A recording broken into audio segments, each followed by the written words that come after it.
Hey guys, this is Sam, and for this Q&A, I appreciate the fans stepping it up a little bit, taking it up a notch, taking it to the next level. We're not looking at questions that are as simple as black and white as Apple or Android. We're looking at deep questions, such as the first, will I be purchasing the Samsung Galaxy S8? If you would have asked me this question a year or 2 or 3 or 4 years ago, I would have told you that Android was a dumpster fire and I didn't want to be anywhere near it. But I've seen some pictures of the Samsung Galaxy S8, and anybody who respects technology that says they're not interested in seeing that phone, or the LG G6, or the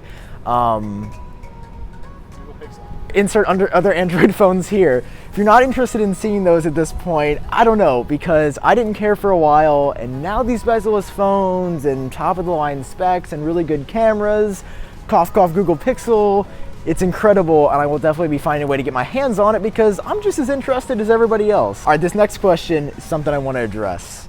John asked, will you ever do any more giveaways if you get more subscribers?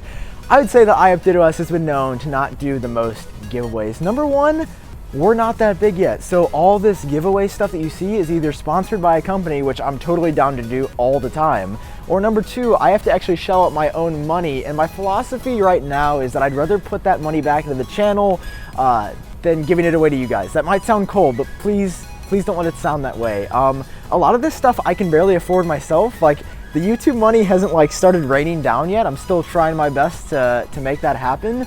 So I don't have a ton of extra cash laying around to just throw at anyone and everyone. Like, I love you guys. I wish I could give all of you a Google Pixel or an iPhone 7, and hopefully that day will come. That day is just not today. Luke asked who would win in a fight, a taco or grilled cheese, and after much thought and consideration, I'm gonna have to stick with my guns and go with Captain Crunch. Jason asks, what do you think the next iPhone will be called, and do you think the home button will be gone forever?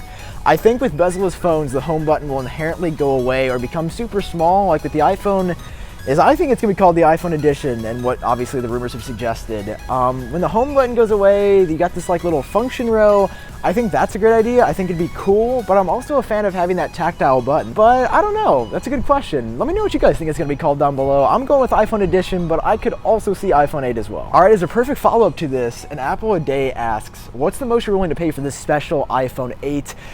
And I don't know, there's been rumors of over $1,000, and I think that would make sense for this ultra premium product versus the premium phone that the iPhone already is. I'm gonna go $1,250. That would be my absolute max. I don't think I can afford anything over that. I don't think I can afford $1,250 in the first place, so I don't know why I'm saying that, but I think if there is an iPhone and there is a set price, I'm going $1,250 and that's it. It's really cold outside and the wind just doesn't stop blowing.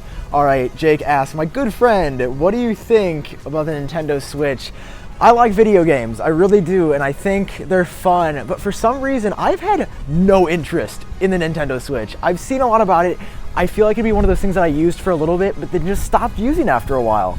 I think it's a great concept, that totally portable gaming. Like, it would be like if your iPhone was a PS4 or an Xbox. Like, you plug it in, it's a full game console. You can take it wherever you go, on a plane, on a train, on a bus, in a car, and use it like a normal game console on your lap. I think it's a great idea. I'm sure it's selling phenomenally, but I don't really have that much of an interest. Michael says dark mode, iOS 11?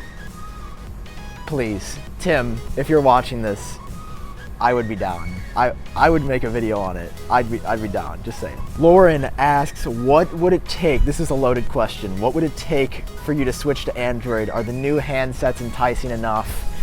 I had to shut the screen off for that one. I don't know. What would it... This is far out there, but this is what it would take. I will start using an Android full time when iOS runs on it. When Apple open sources iOS and I can use that on any phone out there, that's when I'll switch for sure. Unless the Galaxy S8 is better than the iPhone. But iMessage and the App Store and that whole ecosystem, the watch, they've got me locked in. They really do, and I don't see myself leaving anytime soon. So I think when iOS switches, that's when I'll switch to. Vincent Rankin asks, actually, this guy seems familiar. I feel like he's been around before. Have you heard that new Drake yet? I have. I'm just still more of a Weeknd kind of guy. And finally, to wrap this whole video up, because I'm about to freeze my entire body off. What is the ideal size for a phone from Bryce? I would say about 4.5 inches or 4.7. This is really good. iPhone 7 phenomenal, iPhone SE also great, although it's just slightly small for my taste. I'd say something between 4.3, 4.7 would be just about right. Those big 5.5 inch phones with the pretty large bezels like the 7 Plus are just too big for me, and I'll be sticking with something like this. So if you guys enjoyed this video, feel free to drop a like down below, and of course subscribe for more Q&As in the future, or leave comments down below if you have more questions for me in the future. I've been Sam, hope you guys are doing great, and I'll talk to you later. Should I start whipping at the end?